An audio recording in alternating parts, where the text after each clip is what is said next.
মা কি রান্না করেছো? রান্না হয়েছে? হ্যাঁ হয়ে গেছে। চল কি রান্না করেছো? মাছ। আয় বস। গরমের মধ্যে আর কি রান্না করবো? একদম সিম্পল রান্না। ভাত আর দিই, এটা দিয়ে দিই। ভাত দিয়ে দিয়েছি, মাছের ঝোল।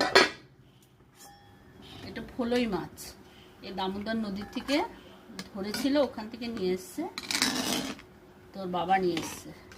কি মাছ? এটা ফলই মাছ। দেখ, কালো কড়াই রান্না, কিন্তু কি সুন্দর রংটা, অতটাও খারাপ না। হ্যাঁ হ্যাঁ।